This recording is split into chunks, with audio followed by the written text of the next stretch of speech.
You deserve nothing from us." My daughter said it like she had practiced in the mirror, each word clipped clean, meant to land where it hurt the most. I had heard sharp things from Harper over the years, but this one settled differently. It did not slice. It pressed slow, deliberate, like she wanted to watch the bruise form. She leaned back in her dining chair as if she were finally the one in control. Miles sat beside her, nodding along, proud of her cruelty, or at least comfortable with it. And across from them, I sat very still, my fingers resting on the edge of the table. I felt Lawrence's eyes on me before he moved. He had remained quiet through most of the dinner, letting Harper lead the conversation the way she always did. But when she said those words, those 5 words she could never take back, the air changed. A current ran through the room, sharp enough that even Miles straightened in his seat. Harper pushed her plate away with a little smirk. The kind a child wears when they think they have finally won an argument. "Mom, you have had your life. Miles and I need to think about our future. We cannot keep carrying everything. It is time you understand that." I kept my voice gentle. "I never asked you to carry anything for me. You never had to ask." She snapped. "It has always been me dealing with things. Me picking up the pieces. Me protecting this family. And now you want something from us. Well, no, not anymore." She folded her arms. "Satisfied. You deserve nothing." The silence that followed was thick enough to touch. I felt it settle on my shoulders, heavy, but oddly clarifying. I did not cry. I did not flinch. I did not give her the reaction she was waiting for. She took my calmness as weakness. That was her final mistake. Behind me, Lawrence's chair scraped across the floor. Slowly, deliberately. Harper's smirk faltered as he rose to his full height. He rested a steady hand on the back of my chair, not touching me, but anchoring the air behind me all the same. "Good," he said quietly. Harper blinked. "Excuse me, good," he repeated. Stronger this time. "Because everything we have now goes to her." The words hit the table harder than any plate or glass ever could. Miles froze. Harper's face drained so fast it was almost frightening. Her mouth opened, then closed, then opened again, desperate to form a rebuttal that would not come. I looked up at Lawrence. His jaw was set, his eyes firm. He had chosen this moment with purpose. He had chosen me with purpose. For the first time in a long time, I felt something shift inside me, not a breaking, but a cracking open. Later, people would say the night fell apart quickly. It did not. It unraveled in slow motion, thread by thread, starting from that sentence and ending with a truth no one at that table was ready to face. Let me tell you how we got here. When people talk about daughters, they usually mention sweetness first. They talk about little hands reaching up for theirs, or the sound of bare feet running down a hallway. I had those moments with Harper once. They lived in our small North Tacoma bungalow, the one with the chipped blue trim and the creaky step on the porch. She used to pad into the kitchen in her pajamas, carrying whatever drawing she made before sunrise. She wanted me to see everything she created. She wanted my approval like oxygen. Back then, she was tender, easily bruised, easily brightened, and then life shifted in the way it sometimes does, without warning and without mercy. Her father's illness swallowed nearly 2 years of our lives, and his death carved a hollow place in her that I never managed to fill. I tried. Every day I tried. I worked double shifts and still came home to sit beside her on the floor, brushing her hair and telling her he loved her, even when she refused to look at me. One night, while she cried into my shoulder, she whispered, "You didn't try hard enough." It was not true, but grief does not care about truth. I took the blame quietly, and I suspect she learned something powerful in that silence. She learned that I would accept guilt, even when it was misplaced. especially when it was misplaced. As she grew older, she stopped bringing me drawings. She started bringing me demands instead. Small ones at first. Mom, I need you to pick me up right now. Mom, I need you to fix this. Mom, I need you to make this go away. I always did. I thought love looked like erasing her problems before she felt them. One afternoon, when she was 13, I came home from work and saw a stack of envelopes on the dining table. They were weeks old. Bills, reminders, a letter from the school, all unopened. I asked Harper if she had seen them. She shrugged and said, "They were by the door. I thought they were junk." Her voice had that flat tone teenagers use when they know you cannot afford to push back. Later that night, I opened the school letter. They had scheduled a meeting with me 2 weeks earlier. I asked Harper why she had not given it to me. She looked straight at me and said, "I did not want you talking to them. You get stressed when things go wrong. I was protecting you." She was lying, I knew it, and she knew I knew it, but I did not correct her. I remember standing there holding that letter, feeling something slip between us. Not a break, just a shift, barely noticeable, but real. I told her gently, "You cannot hide things from me, sweetheart." She smirked, not the sharp, adult one she uses now, but the beginning of it. "You always fix everything." I figured you would fix it later. I let the comment sit. I should have pushed back. I should have shown her what boundaries looked like, instead of teaching her how easily I could vanish behind her needs. Years later, when she threw those words at me, "You deserve nothing from us," I felt the echo of that 13-year-old girl standing in the doorway, deciding for me what I was allowed to know. That shift started early, earlier than I wanted to admit, and it never shifted back.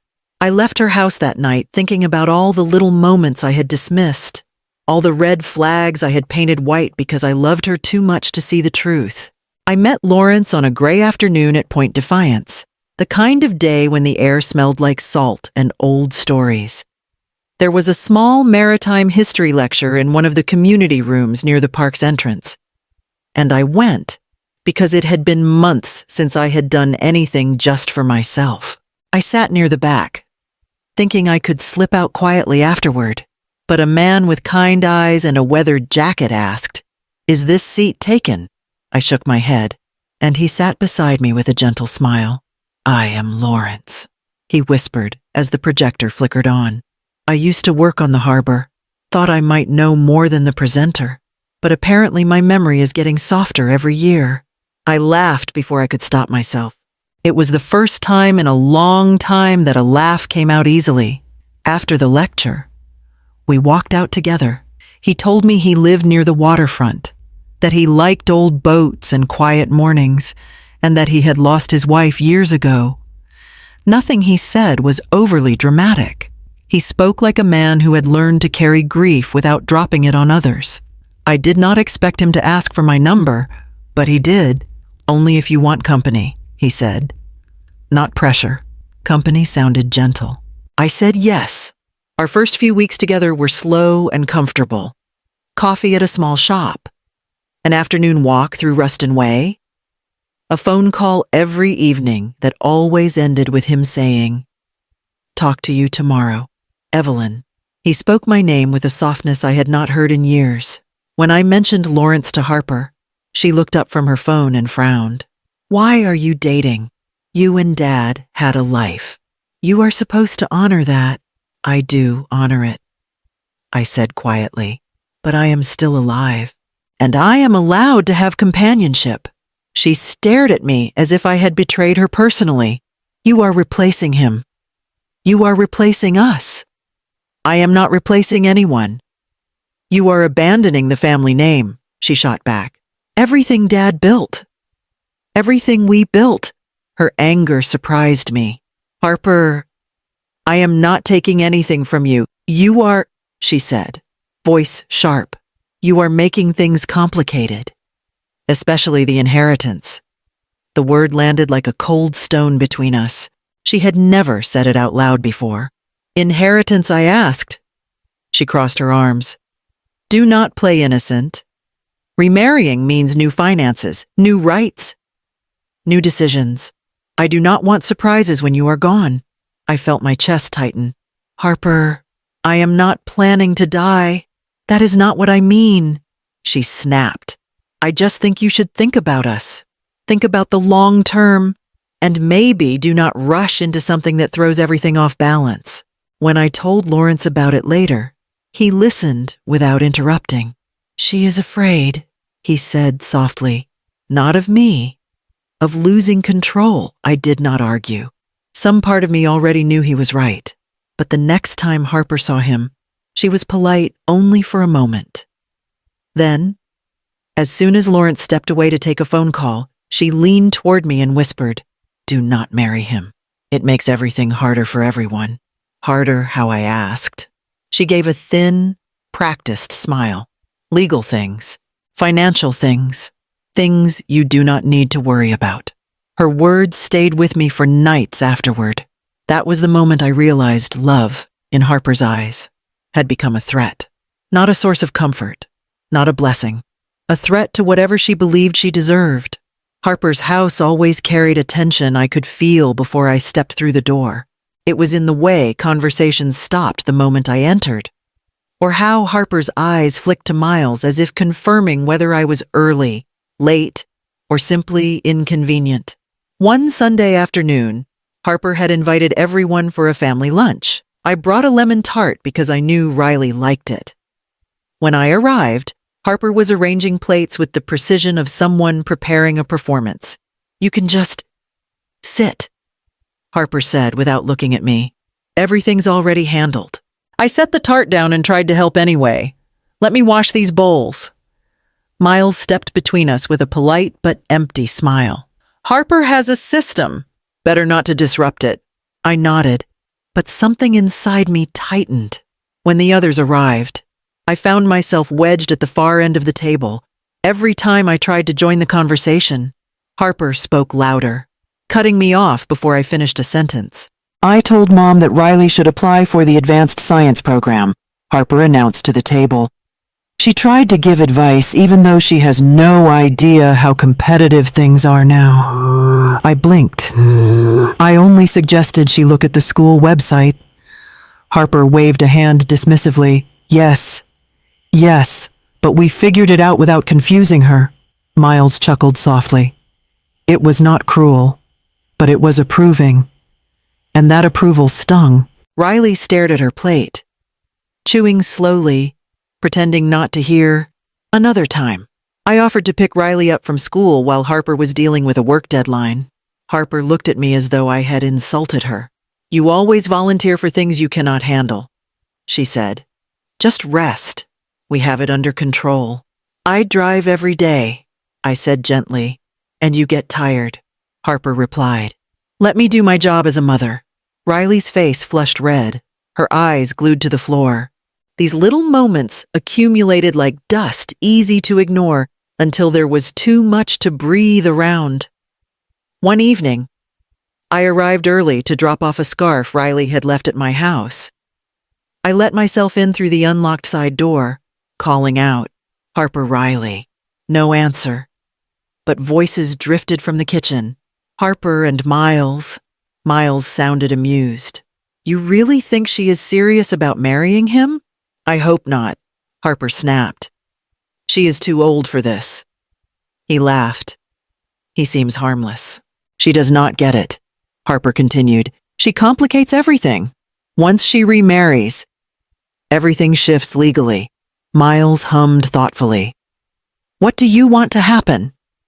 Harper lowered her voice, but the words slid under the door like a blade. We just need her house. That is it. After that, she can live wherever she wants. My breath caught. I pressed a hand to the wall to steady myself.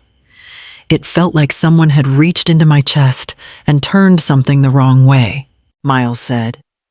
You think she will just hand it over? She always does, Harper replied. She does not fight me. She never has." They both laughed lightly, as if discussing weather or weekend plans. I stepped back quietly, clutching the scarf. My fingers trembled, not from age, but from something sharper recognition. For years I had looked at Harper and seen the child she used to be. That child was gone, replaced by a woman who measured me not by love, but by square footage. I left the house without knocking, the scarf still in my hand, and walked down the driveway with steps that suddenly felt too loud. Lawrence heard Harper's voice before he turned the corner. I had stopped by her house to drop off some documents she needed for Riley's school project. Harper met me at the door with a tight smile and an even tighter tone. "Why did you bring this now?" she snapped. "I told you I was busy. I just wanted to make sure Riley had everything she needed." I replied softly. "She said the project was due soon." Harper scoffed. "You misunderstood her. You always misunderstand."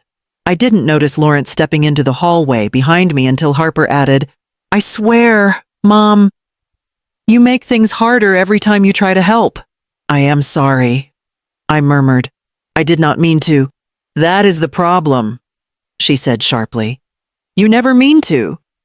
"But you always do." Lawrence cleared his throat. "Harper." She stiffened.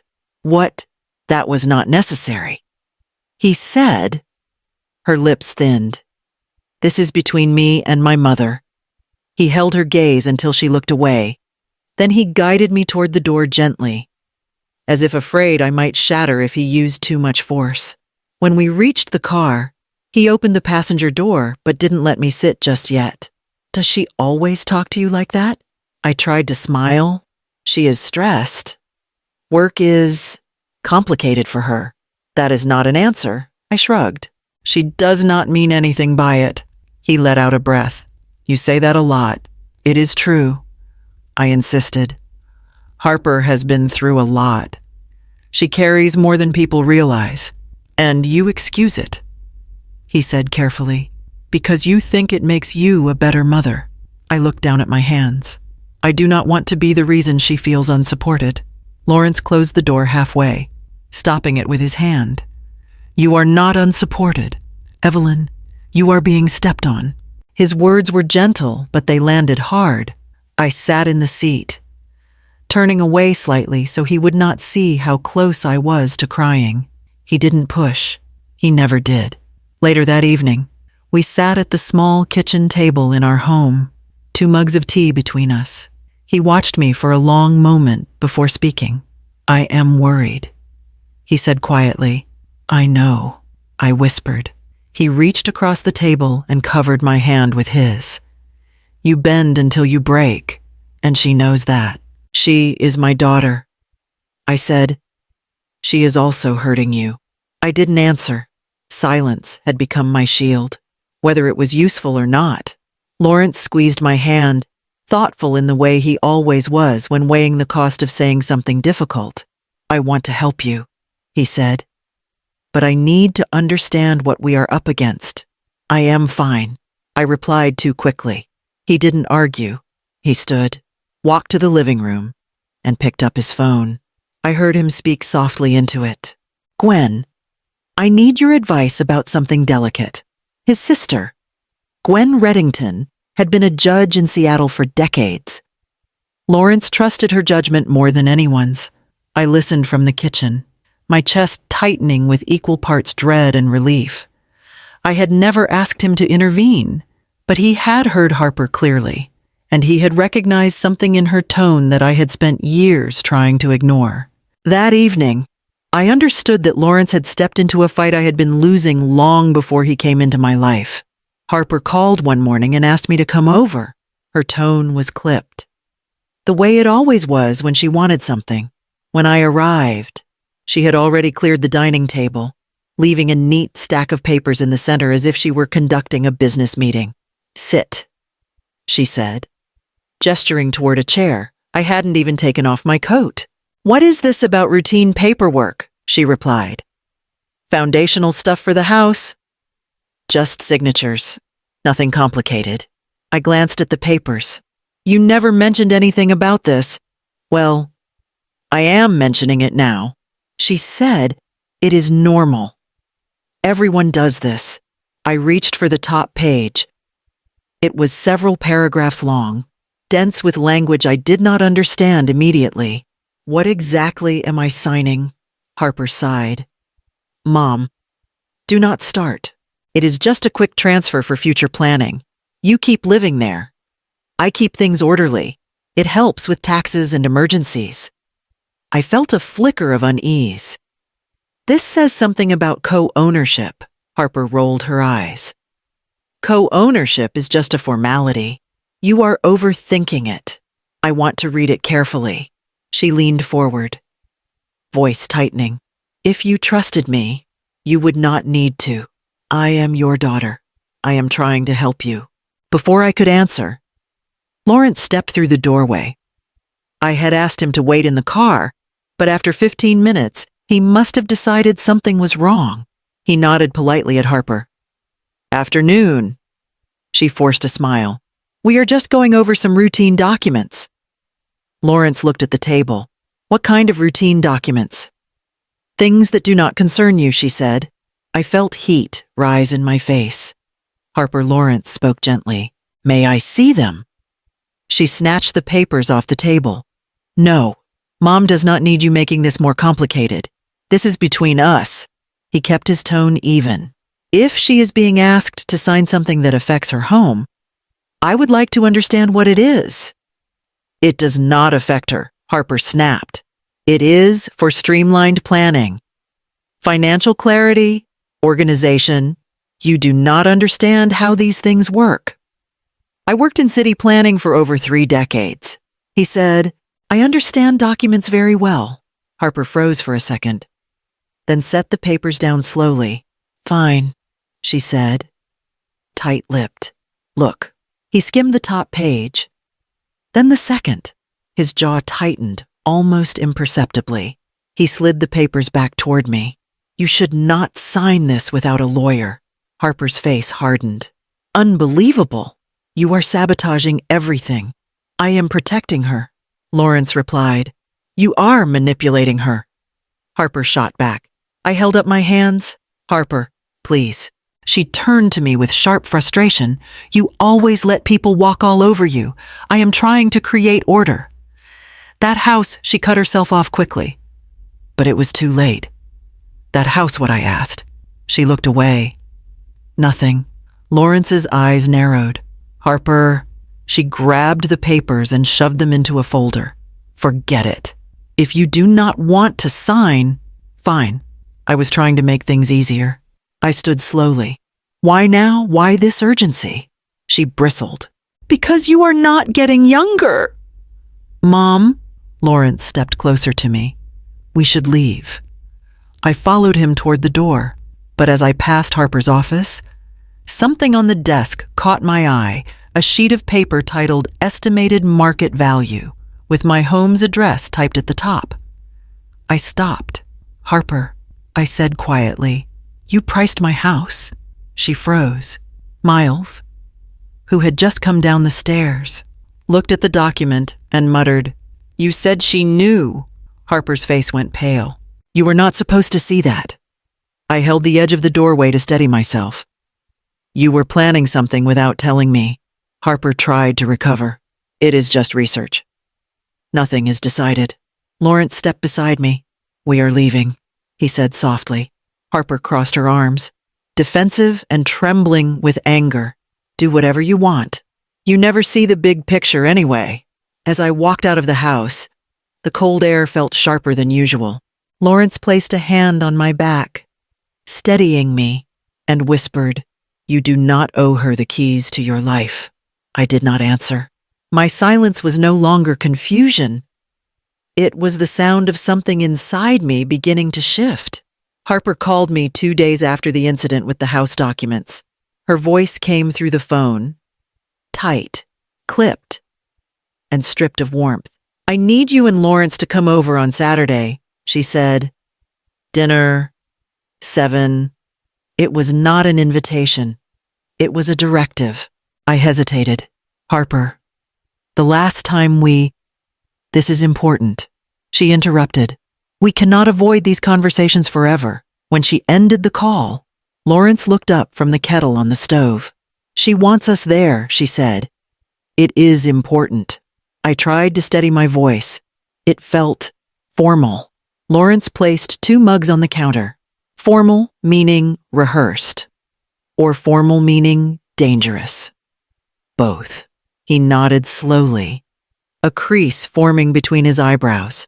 Then we go together. On Saturday evening, we walked up the driveway side by side. The lights in the house glowed brightly, but the warmth behind them felt forced. Harper opened the door before we could knock. She wore a stiff smile, the kind she used when she was pretending to host instead of trying to control. Come in, she said.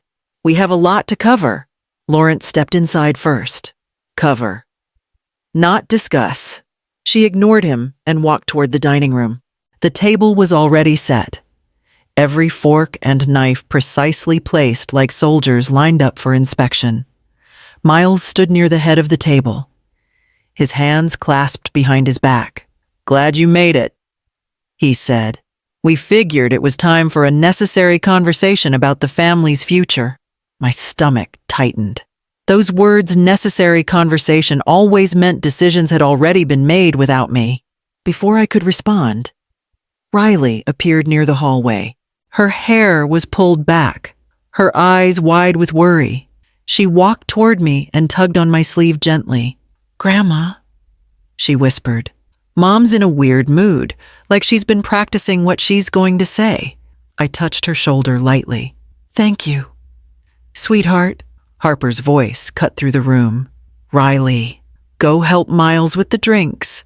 Riley stepped back reluctantly and disappeared into the kitchen. Lawrence leaned close to me. If this feels wrong, we leave. I know, I whispered, but I also knew Harper wouldn't let this evening end without delivering whatever message she had prepared. We sat down at the table. Harper and Miles took their seats opposite us, sitting straight. As if performing for an unseen audience, Harper cleared her throat. I want to keep this civil, so let me speak first. There are things we need to straighten out, decisions we need to finalize. And I need you both to understand how serious this is.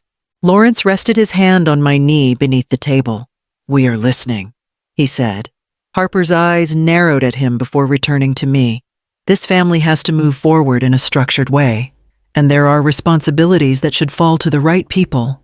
She paused, letting the weight of her words settle. I folded my hands in my lap.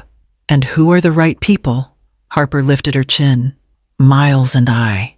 The sentence landed like a stone dropped in still water.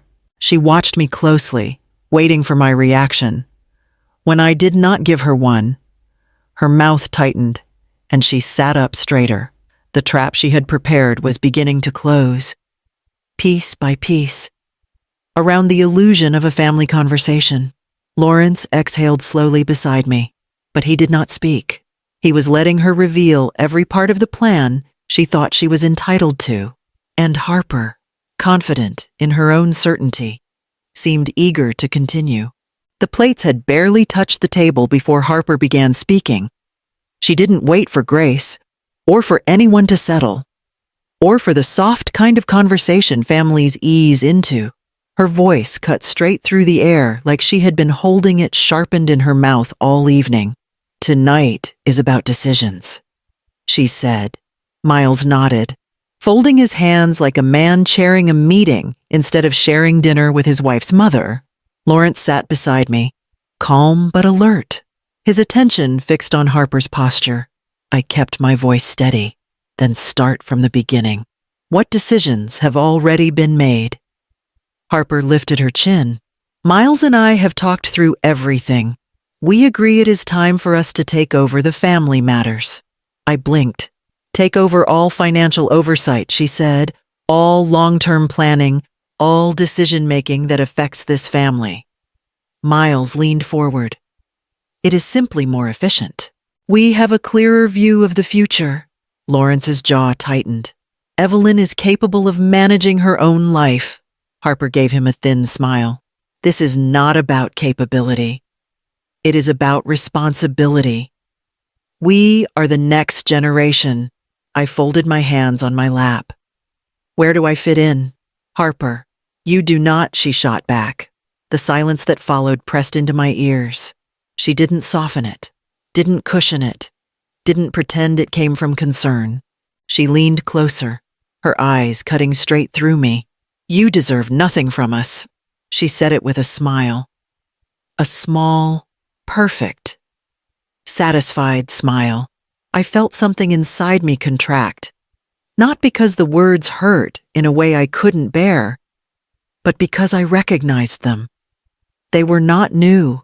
They were simply spoken out loud for the first time. Lawrence inhaled sharply beside me, but he didn't speak yet. He watched Harper the way a man watches a fuse burn toward the end of its line. Miles broke the silence first. Harper is simply being honest. We have been carrying the burden for a long time. What burden, I asked. He spread his hands. Managing your needs, your future, your house, everything.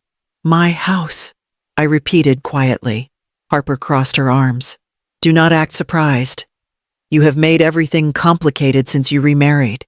You created confusion. You ignored my guidance. And now you want sympathy, I want clarity.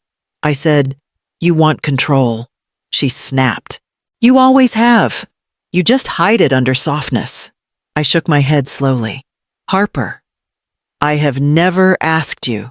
You do not have to ask, she said. It is implied. Mothers always expect things. At least now we are being honest. Riley, who had been silent and stiff the whole time, dropped her fork. It clattered against her plate so loudly that everyone jumped. She stared at Harper with wide, horrified eyes. Mom, she whispered. Stop! Harper's face hardened. Do not interfere. Riley pushed her chair back, the legs scraping sharply against the floor. Then she stood and walked out of the dining room without a word, her steps fast and uneven. The sound of her retreat hung in the room. Harper didn't chase after her. She didn't even look at the doorway she'd run through. She just sat there, chest rising high with pride, as if finally saying the quiet part out loud had freed her. I looked at her for a long moment, my throat tight. Her cruelty didn't shock me. Its ease did. The heart still hurts. But the illusion, the idea that she would change, began to fall away piece by piece, right there at her own dinner table.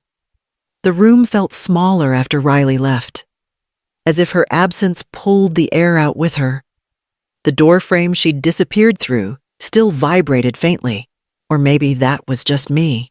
Holding myself together one quiet breath at a time, I sat perfectly still in my chair. Not stiff, not trembling, just still.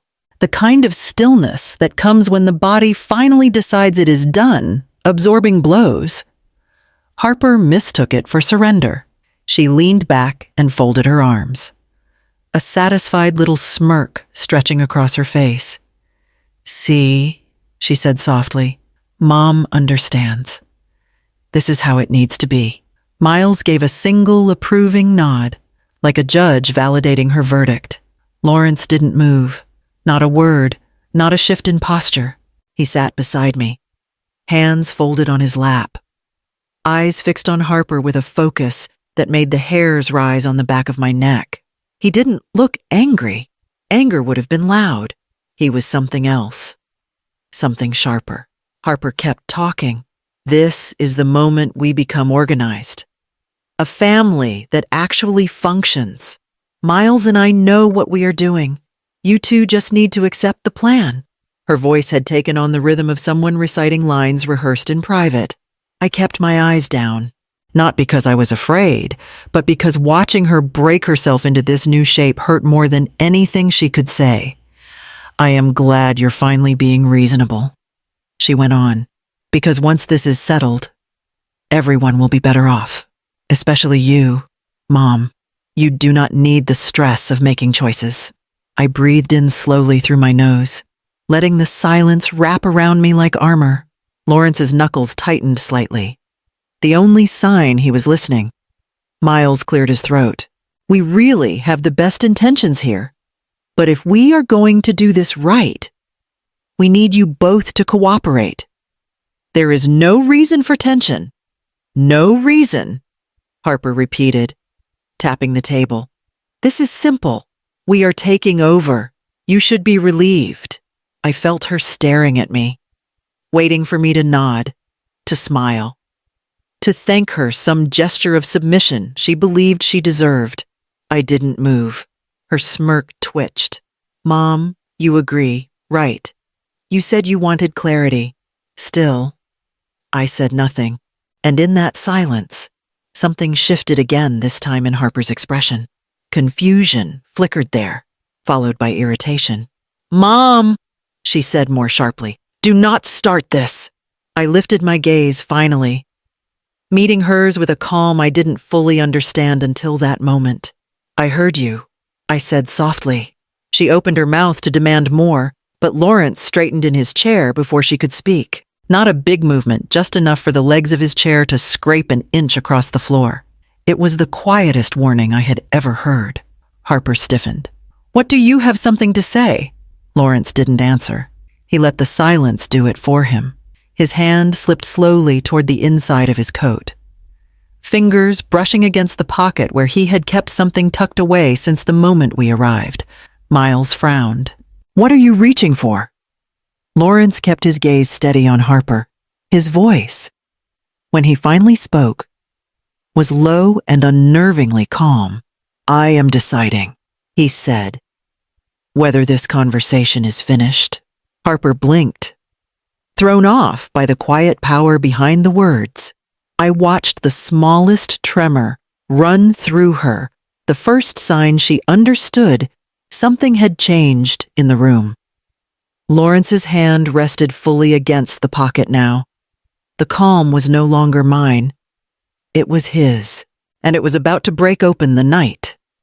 Lawrence rose from his chair as if he had waited his entire life to stand in this exact moment. Slow, controlled, every muscle deliberate. Harper leaned back, crossing her arms, clearly expecting a lecture she planned to ignore. Miles straightened too, as though backing her by default. Lawrence placed one hand on the table, steadying himself, though his posture never wavered. Enough, he said. Harper snorted. You are being dramatic. I have watched you speak to your mother with contempt for months. He replied. I have stayed quiet. I have given you the benefit of the doubt. But tonight, you crossed a line you cannot uncross. This again, Harper muttered. Everyone is so sensitive. He didn't raise his voice. He didn't need to. I have listened to you belittle her, dismiss her, manipulate her. You speak to her like she is an obstacle you need to manage, not the woman who raised you. That is an exaggeration, Harper snapped. Miles nodded at her. He is twisting everything. Harper. Lawrence looked at him once, just once, and Miles's confidence slipped a little. Your mother has done nothing but show you patience, Lawrence continued. And every time she offers you softness, you use it as a reason to strike harder. Harper scoffed loudly. Oh, please. I am trying to help this family. Someone has to think long term. She cannot handle everything forever. You mean the house? Lawrence said. Harper's lips thinned. You mean control, he added. You do not know anything about our history, she said, her voice defensive now. You are not part of this family. I married into it, he said, and I have every right to protect my wife. Harper laughed. Protect her from what? From reality. From you, he said. The room froze. My breath caught. Even Miles blinked at that. Harper shook her head. The motion jagged. You are unbelievable, acting like I am some monster. I have carried this family. I have made the hard choices. And now you think you can stand here and rewrite everything. I am not rewriting anything, Lawrence said quietly. I am acknowledging what has been true for far too long. Oh, save it. Harper snapped. Mom is not helpless. She chooses to lean on me. She always has. Riley's small voice came from the hallway. No, she doesn't. Every head turned. Riley stood near the doorway, shoulders tense, eyes red.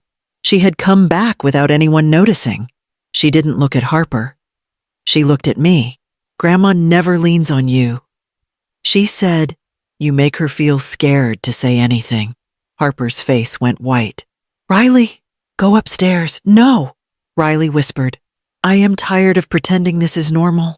Miles stepped toward her. Riley, listen to your mother. Riley stepped back. You listen. She treats Grandma like she is in the way. Harper's voice cracked. You do not understand what is at stake. Then explain it.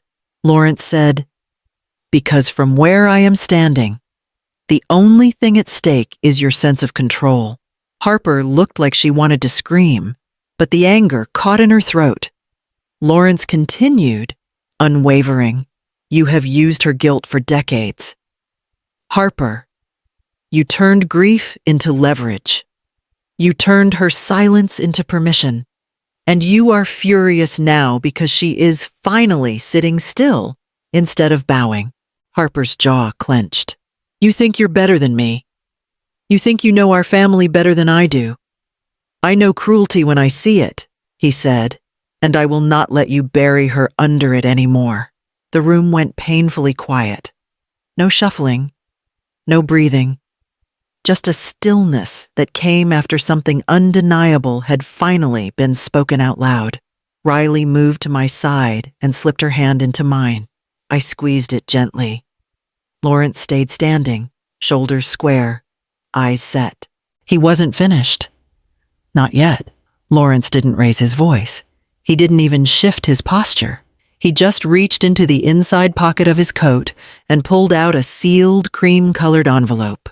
Thick, heavy, the kind that carried decisions, not suggestions. He set it on the table between us with a soft thud that sounded louder than everything said that night. Harper's eyes locked onto it instantly. They sharpened, then lifted with a slow, triumphant smile. Finally, she said, almost breathless. This is what I have been waiting for. Miles straightened his tie. Good, he said. We can finalize things properly. It is overdue. I stared at the envelope. Confused. Lawrence. What is that? He didn't look at me yet. His gaze stayed on Harper, steady and unyielding. Something I should have brought to this house a long time ago. Harper folded her arms. If this is about the estate, we can move forward quickly. I already spoke with a financial advisor about long-term planning, Miles added. It is the logical next step. A smooth transition. Lawrence finally met my eyes. His expression softened, but only for me. It is not a transition, he said quietly. It is a boundary. Harper scoffed. Stop with the theatrics. Lawrence, if you have something to announce, just say it. He rested both hands on the table, bracing himself. I have had enough, he said. The words fell with a weight the room wasn't ready for. Miles leaned forward. Enough of what? Enough of watching her be treated like she is disposable, Lawrence said. Enough of watching both of you calculate her life as if you are owed a single piece of it. Harper stiffened. This is absurd. That envelope clearly has something to do with the estate. So just open it. It does, Lawrence replied. Her smile came back, smug and expectant. Finally, I felt my heartbeat in my throat. Lawrence, why bring this now? He turned toward me again, his voice gentle. Because she told you that you deserve nothing, and she said it with pride. He looked back at Harper, and I want her to understand what that word means when it is spoken with consequences. Harper's smirk faltered. You cannot threaten me with paperwork. This is not a threat, Lawrence said. It is truth. Miles tried to intervene. If this is an inheritance update, it should involve all of us. It does, Lawrence said. Just not the way you think. Harper reached toward the envelope. "Give it to me." Lawrence placed his hand over it, stopping her. His voice went cold. "You do not touch this." Harper jerked her hand back, startled. Riley, who had been standing quietly behind me, shifted closer. She didn't speak, but her presence made Harper's eyes flicker with unease. Lawrence lifted the envelope and held it upright. "Between all of us, this," he said, "is the truth. You have both been pretending does not exist." Miles frowned. "What truth?" Lawrence slid the envelope across the table until it stopped directly in front of Harper. "The truth," he said, "about who this family actually belongs to." Harper stared at it, her face draining of confidence. The air in the room changed. Completely. The envelope sat there, silent and heavy, holding the moment that would split everything open. Harper's fingers hovered over the envelope like she expected it to glow. Her confidence had returned bright, sharp, and blinding. "So this is it," she said. "The estate update. We can finally put everything in writing." Miles nodded, straightening his posture as if preparing for a formal announcement. "Good. We should all be on the same page." I sat still, trying to steady my breath, my name, my life, my home. Everything felt suspended on the edge of whatever was in that envelope. Lawrence kept his gaze fixed on Harper. "Open it." She tore the seal quickly, almost eagerly.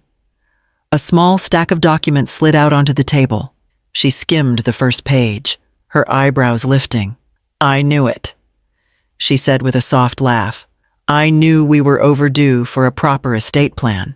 This looks thorough, smart, efficient." Miles leaned closer. "This is the living trust." "Right. Yes," Harper said, flipping to the next page. "It lists all major assets. The house, the savings, the retirement accounts. Everything should transfer cleanly." "Perfect." She turned another page, her smile widening. "This is good. It means we avoid probate. We avoid unnecessary tax complications. We avoid—" She stopped. Her eyes darted across the page, then back, then slowly upward. This is wrong," she whispered.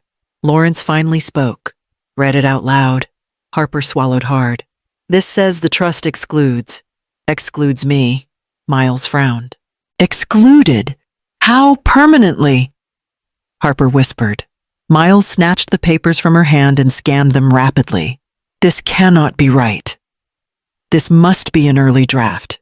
"It is not a draft," Lawrence said calmly. "It is final." Harper turned to me, her voice cracking. "Mom, tell him this is some kind of mistake." I opened my mouth, but nothing came out. Lawrence continued before I could speak. "This trust reflects the truth of this family. Not the version you pretend exists, but the one you created." Harper shook her head violently. "No, you cannot do this. You cannot exclude me. I am the next of kin. I am the only child." Miles pointed at the list. "Who is the beneficiary then?" "Riley." Harper laughed sharply. "Desperate. Of course it is Riley. Or split between Riley and Mom. That makes sense. But excluding me entirely. That is insane." Lawrence looked at Harper with a steadiness that made my stomach twist. "You think you know everything." "I do," she snapped. "You cannot cut me out." "It is illegal." "It is not illegal," Lawrence said. "Gwen reviewed it herself." Harper froze. "Your sister?" "Yes," he replied. "And she approved every line." Miles leaned back, voice shaking with frustration. "So who is it? Then, who gets everything if Harper is excluded?" Lawrence stepped behind my chair and rested his hand lightly on my shoulder. "Good," he said softly, echoing words she had thrown at me earlier, "because everything we have now goes to her." He didn't point at Harper. He nodded at me. Harper's mouth fell open, soundless. Her face collapsed all at once, shock, rage, betrayal, disbelief clawing their way across her expression as if trying to find a place to land. I sat frozen, feeling the weight of Lawrence's words settle into my bones. Not a victory, just truth. A truth she had never imagined would turn away from her. Harper stared at the documents like they were traps she had accidentally set for herself. And in a way, they were. Harper's chair screeched back as she shot to her feet, the documents trembling in her hand. "No," she said, voice breaking in a way I had not heard since she was a child. "No, this is manipulative. This is insane. You cannot just decide this without me." Miles stood too, but only halfway. His face flushed a deep red. "Harper, calm down. Do not tell me to calm down," she shouted, whipping toward him. "You told me this was guaranteed. You said Mom would not fight us." Miles looked like he wanted to slide under the table. I thought you said everything was already handled. It would have been," Harper snapped. "If they had not been scheming behind my back." Lawrence didn't flinch. "We were not scheming. We were protecting what matters." "That is ridiculous," Harper spat.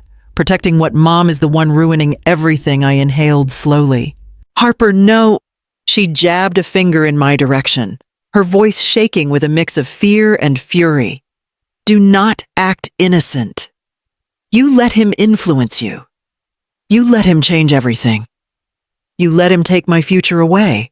Lawrence stepped forward, calm as ever. "Your future was never built on what you could take from her." Harper spun toward him. "You do not get to say that you are not even part of this family." Riley stood up before anyone expected her to. "He is more family than you are right now." Harper stared at her daughter, stunned. "Riley, sit down." "No," Riley said quietly. "You have been awful tonight. You talk to Grandma like she is a burden."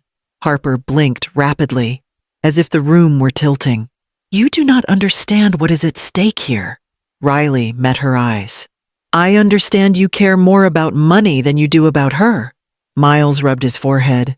"Riley, honey, this is not your place." "It is," she said, lifting her chin, "because she is my grandmother. And you two treat her like she is in the way." Harper let out a raw, shaking sound. "This is all spiraling because nobody is thinking clearly. I am under so much stress. I am the one who manages everything. I am the one who picks up the pieces. I am the one who decided my life for me," I said softly. She froze. Her voice dropped into something colder. "You do not know what I have had to plan. Then explain it."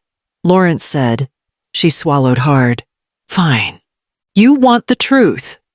I was going to move you into assisted living." Riley gasped. Miles whispered, "Harper." She kept going. Like the dam had burst. It would have simplified things.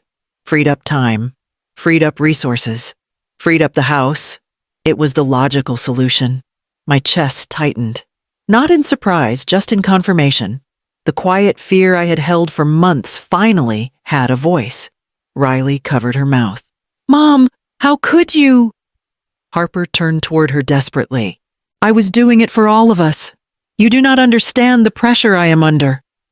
I had to think practically." Lawrence's voice cut through her excuses like a blade. "You planned to take her home, her freedom, her life, and you call that practical?" Harper's eyes glistened with furious tears. "Do not twist my intentions. I was managing things the way a responsible adult should. Children take care of their parents. That is how it works." "You were not taking care of her," Riley said. "You were trying to get rid of her." Harper let out a sob, the kind made of frustration rather than remorse. "I am losing everything tonight." "No." I said, "You are losing what you tried to claim, not what you were owed." She looked at me, then really looked at me, and for the first time, I saw something in her face collapse. Not strength, not righteousness, something hollow, something built on assumptions falling out from under her. Her shoulders dropped. Her hands hung useless at her sides. The power she believed she held had vanished. Not because I took it, because she built it on the wrong foundation. Harper stood in the center of the dining room like the ground had shifted beneath her feet. She wiped at her cheeks. But the tears weren't grief. They were frustration that her grip on the room was slipping. I did everything for this family. She choked. And this is how you repay me. I rose slowly from my chair. My knees ached, but my voice didn't. I am not repaying anything. Harper, I am accepting what you told me. She blinked rapidly. What does that mean? You taught me my place that night. I said, I simply accepted the lesson. Harper stared at me as if the words were foreign. You said I deserved nothing. I continued. You said it with certainty. So I took you at your word. That is not what I meant, she cried. It is exactly what you meant, I replied. You wanted me small, quiet, easy to move around like furniture. You wanted my home, my choices, my life to fit the plan in your head. That is not fair, she said weakly. No, I said, what you did was not fair. Miles exhaled sharply, pushing his chair back with enough force that it slammed into the wall. I am done, he muttered. I did not sign up for this circus. Harper spun on him. Miles, do not you dare walk away right now. But he was already heading to the door, shaking his head. You told me this was handled. You told me she would agree to everything. You never said anything about being cut out.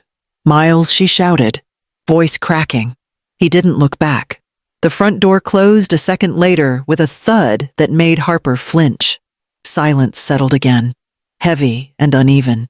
Riley stepped closer to me, her voice soft.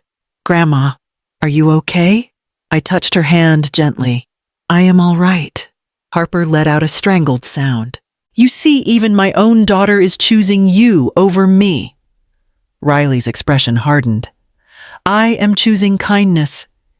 You have not shown her any. Harper gasped, hurt and disbelief mixing. You think I am the villain here? I think you stopped listening a long time ago, Riley said. Harper shook her head, stepping back as if the floor had tilted under her. I just wanted order. I wanted things to make sense. I wanted to protect what Dad built. You wanted control, I said, and when you could not get it, you punished me for it. Harper covered her face with both hands. I do not even know who I am anymore. For a moment, she looked small like the 13-year-old girl who blamed me for a loss neither of us could mend. But the years between then and now stretched long and unforgiving. Built on choices she made again and again. Riley squeezed my hand. Grandma, can we still talk? I want to see you, even if Mom gets upset. I nodded. Of course. Harper lowered her hand slowly. Her eyes were red, her voice hoarse. Riley, do not walk away from me too. Riley didn't move. She just looked at her mother, not coldly, not angrily, but with a kind of tired sorrow that broke me in ways Harper's words hadn't. I am not walking away, she said. But I am not following you into this anymore. Harper opened her mouth, then closed it again. She sank into her chair like someone who finally realized the world she built was held up by assumptions, not love. I stood there with Riley's hand in mine, feeling the ache of everything said and unsaid. I did not feel triumphant. I did not feel vindicated. I just felt done pretending. And for the first time in years, the weight on my chest lifted quietly, steadily, exactly the way truth tends to settle when it is finally allowed to exist. Peace did not arrive softly. It came in scattered pieces, quiet mornings, long breaths, the absence of a ringing phone before the ringing returned. Louder than ever, Harper called 4 times on the first day. The first message was furious. You blindsided me. You let him humiliate me. Call me back.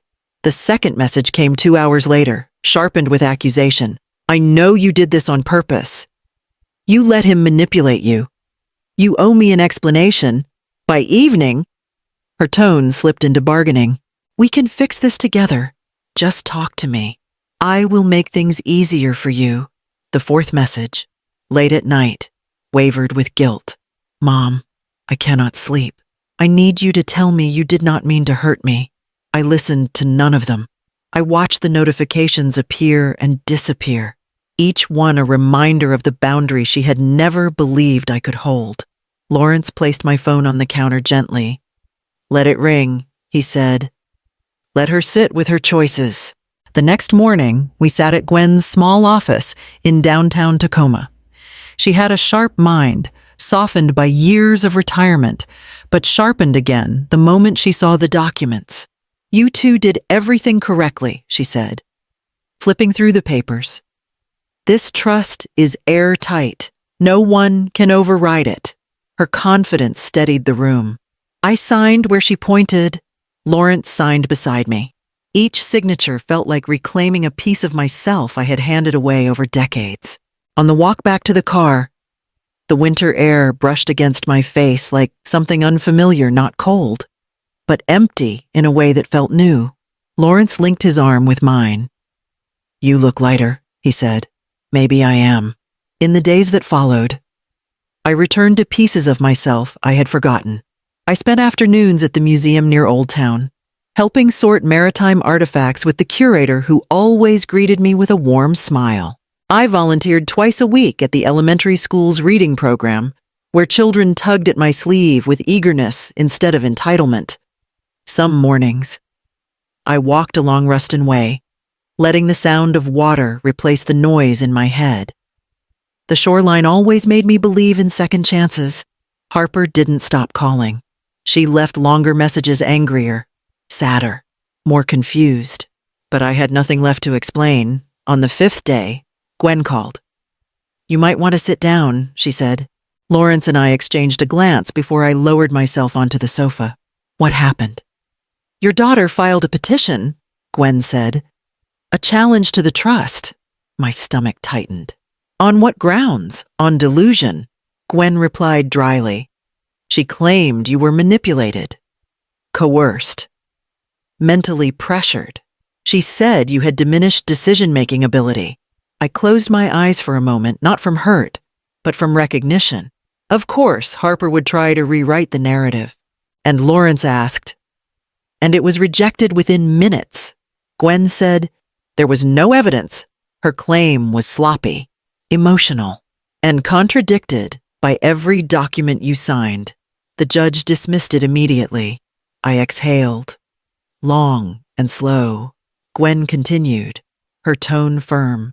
She has no legal path forward. She cannot challenge the trust again. It is over. For a moment, I felt nothing. No triumph, no victory, just relief, clean relief. The kind that comes after walking out of a burning room and realizing the air outside is cool. After the call, Lawrence sat beside me, placing his hand over mine. You are free, he said. I nodded. The words didn't feel real yet, but they would, soon. My phone buzzed once more, Harper again. Lawrence reached for it, but I stopped him. I picked it up, looked at her name on the screen, then placed it face down on the table. I do not owe her explanations. I said quietly. No, he agreed. You owe yourself peace. And for the first time, I believed him. Selling the house wasn't an impulsive choice. It took weeks of walking through each room, touching door frames Lawrence had repainted, drawers I had lined myself decades earlier, windows I had opened for fresh air after long nights of grief. But every time I imagined Harper standing inside it, calculating, measuring, planning, I felt something collapse inside me. So one morning, I called a realtor. When she walked through the house, complimenting the lighting and the preserved woodwork, I didn't flinch. I didn't apologize for the creaks in the stairs. I didn't hesitate when she asked if I was ready to move forward. Yes, I said, list it. The house sold within 3 weeks. A quiet couple who loved history and wanted a place to grow old together placed an offer slightly above asking. I accepted it without a second thought. When the funds cleared into my account, I didn't feel loss. I felt air return to a room that had been closed for years. Lawrence sat beside me at the kitchen table as I opened the paperwork. "You sure you want to do this?" he asked gently. "I have never been more sure of anything." He nodded. "Then tell me how you want to begin." I closed the documents and folded my hands. "I want to help women like me. Women who stayed too quiet for too long. Women who believed love required sacrifice and learned too late that sacrifice can turn into erasure." Lawrence waited, listening the way he always did. "And I want to call it something honest." I added, "Honest how I exhaled. The Nothing Fund." His eyebrows rose. Nothing for older women who were told they deserved nothing. I said, "A place where nothing becomes a beginning." He leaned back slowly, eyes softening. "Then let's build it." Setting up the fund took time, meetings, signatures, tax filings. But with Gwen's guidance, every step was clean, transparent, foolproof. We built it as a nonprofit dedicated to providing small emergency grants, temporary housing, legal consultations, counseling services for women emotionally abused or abandoned by the children they raised. Every dollar from the house went into it. Every penny Harper once believed would be hers now belonged to women who needed it. When the website went live, it featured a single statement on the homepage. For every woman who was told she deserved nothing. It didn't take long for the name to travel. I wasn't prepared for how quickly it would reach Harper. The call came on a Tuesday evening. I didn't answer. She left a voicemail, her voice brittle and trembling. "Mom, what is this? Why did you name it that people are asking questions?" Riley saw the article. My coworkers saw it. "You are humiliating me." I didn't reply. Another voicemail came an hour later, her voice cracking in places she couldn't hide. "You are doing this to punish me." "I know you are. You are making everyone think I am some kind of monster." The third message arrived at midnight. This one sounded frantic. "You cannot say I said that. You cannot put that out there. I did not mean it. I was stressed." "You are twisting it." But I hadn't twisted anything. I had simply named the truth she gave me. 2 days later, Riley called. "Grandma," she whispered. "Mom had a breakdown at work. She saw the article about the fund on someone's phone and she just fell apart." I swallowed. "Is she all right?" "She is. Embarrassed." Riley said gently. "Angry at herself, mostly. She told everyone she never said anything like that. But they saw how she reacted. They knew. I see." "Grandma," Riley added, voice cracking, "I want to stay close to you, even if she doesn't. I want you in my life." Warmth spread through my chest. I would like that very much. By the end of the month, things unraveled further. Miles called me not with malice, but with exhaustion. "I'm leaving her," he said.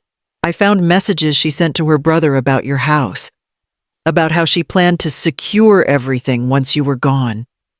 She lied to me, repeatedly. I am sorry you're hurting," I said. "It was never about you," he replied. "It was about control. I see that now." He hung up quietly, the way a man does when he finally stops pretending. Harper didn't call again. Not that week. Not the next. Not the month after. Riley visited often. She helped me in the garden, brought me books, sat with Lawrence and me on the porch as the sun set over the sound. Whenever she hugged me goodbye, she held on longer than she used to. One evening, after she walked to her car, Lawrence placed an arm around my shoulders. "You did good," he said softly. "I didn't do it to hurt her." I murmured, "I did it so I could breathe." "I know," he said. But truth has a way of landing where it's meant to. I breathed in the quiet air, the peace I had carved for myself piece by piece.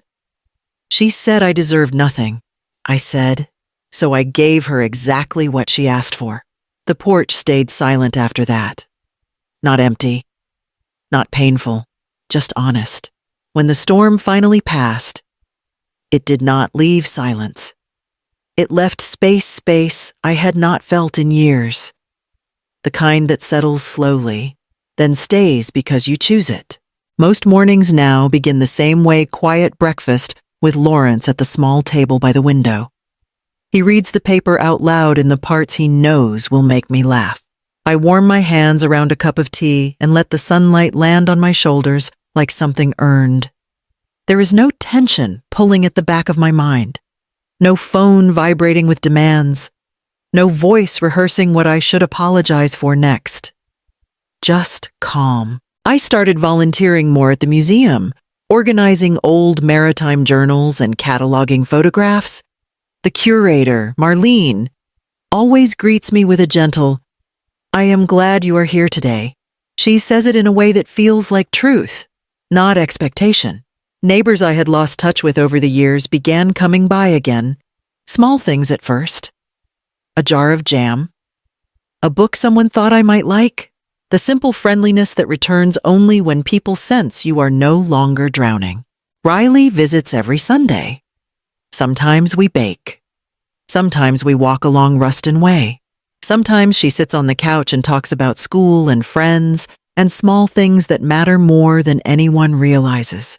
When she leaves, she hugs me with both arms. The kind of hug that lingers. Harper, on the other hand, stayed silent for weeks. I did not chase the silence. I did not try to fill it. I simply let it be hers, but I wrote her one letter, not a long one, not a plea, not an invitation, just a quiet truth. I told her I hoped she found the strength to face what she created. I told her I was not angry anymore, but I was done being the person she practiced her power on. I told her I would not be reopening the wound she kept reaching for. And at the end, I wrote 3 simple lines: I loved you. I wanted peace with you. But I learned to live without the war.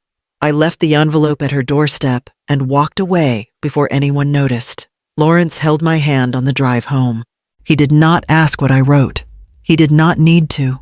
That evening, I sat outside as the tide came in, the waves brushing the shore with the sound of something beginning instead of ending. For the first time in a lifetime, the future did not feel like a room I had to tiptoe through. It felt open, wide, mine. I will never pretend the past did not happen. It shaped me, cracked me, hardened me where it needed to. But it also led me here into a life I finally chose with full hands. If you felt something in my story, if it mirrored a piece of your own heart, like and share your thoughts. And subscribe if you want to hear more stories of women who chose themselves and kept going. Taking the first step was the hardest. Keeping the peace I earned, that part feels natural now.